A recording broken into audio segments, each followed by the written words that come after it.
In this video, we're going to talk about some of the frustrations I have as a content producer that uses exclusively royalty-free music from the Music Bakery, which I've purchased years ago, and I'm getting all these stupid copyright claims by third parties that have basically taken the music and renamed it or added some lyrics and stuff to it and call it their own. Let's just look at this for comparison.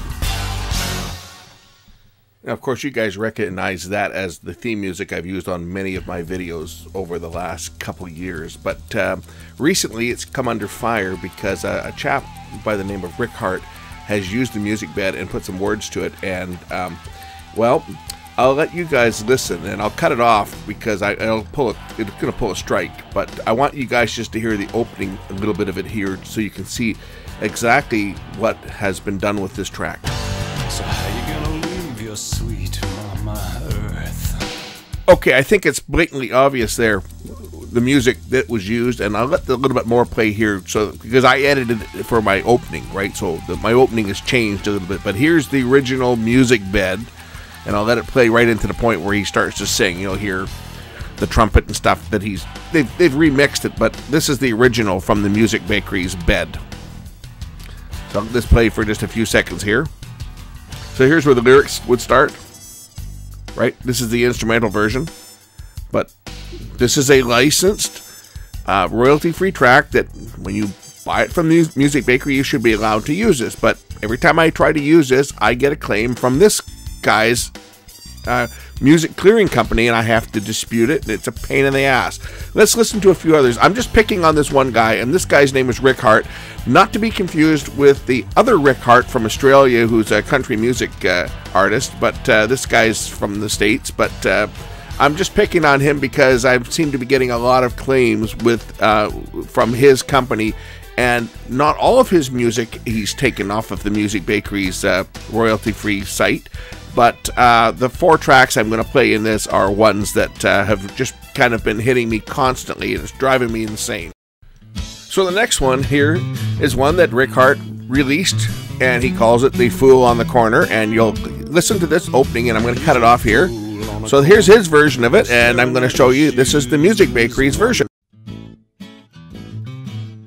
So as you can hear, this same music, this is called Carefree Days, and well, this one here I actually have disputed, and believe it or not, I have been challenged and I have been ruled against on this, even though I do have the site license for this.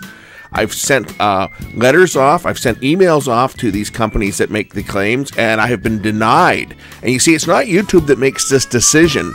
It's the record company that represents whoever is making the claim, and they can say, yeah, okay, he's taken it from Music Bakery or whatever, and we're going to release it. Most of the time, they do release a claim. 9 times out of 10, they will just back away. As soon as I send them my documentation that I have a license to use this music, 9 times out of 10 they will back away, and then I get the odd asshole that just wants to dispute it. And then at that point, if I challenge it, if I lose in that appeal, then I get a copyright strike that will affect my account. So quite often, if you see a video that just disappears and I've re-edited it and put it up again and I've changed the music, it's because I've had some dispute, and even though I'm in the right and I have my documentation from Jack Waldenmayer of the Music Bakery. I've got emails for all the songs that have been disputed because I've contacted them and I've received a letter from them confirming that I can use the music. But occasionally I will get some jerk at some third-party company that figures he's going to flex his muscle, and it's just not worth the headache, right, to fight this, because there's just too much for me to lose as far as my YouTube account to challenge it. And here's another one. This one's called Mysterious Stranger by the Music Bakery, but of course, this guy, Rick Hart's going to call his slip off the line. So here's what he's done, so you can hear what exactly he's done. It's exactly the same music. As you'll hear, the music bed is exactly the same. It's like he's just gone to the site, downloaded it, and added some lyrics to it. Now, I don't know the history. Maybe this guy's a musician. Maybe he's a session player that did some of this music, and he may have some rights to it. But the version that Music Bakery licenses should be free of claims. So now we'll take a listen to the real version, the royalty-free version, and I'm hoping that my voiceover here is going to be sufficient so that I don't take a copyright strike on this. Although even if I do, I'll dispute it anyway, because this is critiquing this problem, and this is not the only problem. I'm highlighting this particular one fella because it keeps coming up, but there's another group out there that isn't even making any changes. At least this guy's putting lyrics to the existing music bed and making some changes to it. So his version with the lyrics definitely would fall under his copyright if he's licensed the music. Although I don't know, it might get sticky because he's using royalty-free music bed. But there's another group out there called the Francia Jazz Line Orchestra, which takes music and they just rename it, and they've caused a lot of headaches over the years too. The amount of hours that I have to spend searching through a music library of over 200 tracks that I own to find a match, and because they've changed the name, so I have to kind of try to recall what I've listened to and find it, and I spend more time chasing down these fraudulent claims. It's just ridiculous. Let's take a listen to another one here. So this is another track here that Rick Hart has made a claim to. He calls his version Sunny Lady. And well, I'll let it play just for a second here. There's his vocals coming in, and now we'll take a listen to the real version from the Music Bakery. Now the track from the Music Bakery is called Foreign Shores. Exactly the same music.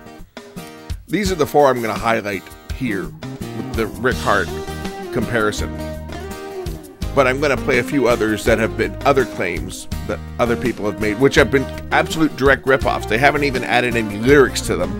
They've just taken the music and renamed it. So let's listen to a few others that I've had problems with over the last couple of years. So this one had a claim by the Francia Jazz Line Orchestra, and they called it An Capri 5 in the afternoon, but it's really called After 5 by the Music Bakery. And it was a direct ripoff. Nothing was changed whatsoever on this track. They just renamed it. These guys are out of Europe, and they made a claim. And they actually even were selling it on iTunes and on Amazon Music, of all places. Another one I've had trouble with is this one here. This one's called Beyond Words, and I'm sure I'll probably pull a strike on this one again because somebody used this music for a subliminal tape or subliminal recording where they put subliminal messages in it and use this as the background music. And well, I mean, this sounds an awful lot like Enya, but it's not. It's Music Bakery, and again, I've stopped using this one just because of just so many headaches involved around trying to send off my documentation, so I've just stopped using this track. Here's another track that the Francia Jazz Line Orchestra tried to make a claim of. The track from Music Bakery is called Motivational Jazz, and of course they made a claim called it Cycling in Rome. And another great track that I had used in some of my my travel videos and so forth, and well, I no longer use this one again just because it's just not worth the hassle. Now this track's called Iberian Heat, again Music Bakery, but I've had, every time I use this one, I get claims. And it's funny because I still use this track and I get claims every time I use it. I usually use it in some of my, well, a lot of the travel videos, there's the time-lapse ones, right? I get claims every time on this, and I file a dispute and it gets released within 24 hours. So you know that whoever's making this claim, they're just hoping that someone won't catch on, and they'll just kind of, because they always go into this, we want to share your revenue. And this is what pisses me off, is that I put the time and effort into doing these videos, and the monetization, I want to make 100% of the revenue from it. I'm not going to share my revenue with some fraudster out there that's just coming along and saying, oh, I'm going to make a claim on this and I'm going to take, none of these claims they want to take, none of them have a takedown notice, none of them want to block it or anything. They just want to share the revenue, and that's what pisses me off, is that I'm not about to share my revenue with some crook. One last one. This one's called Tasty Jazz, another bullshit claim from the Francia Jazz Line Orchestra. And again, these all get resolved pretty quick once I file a dispute. But the time I waste to file the dispute is just what really gets to me, because I have to spend a lot of time. Anyway, thanks for watching. Thanks for your support. We got some more videos coming up soon. We'll catch you real quick. Bye for now.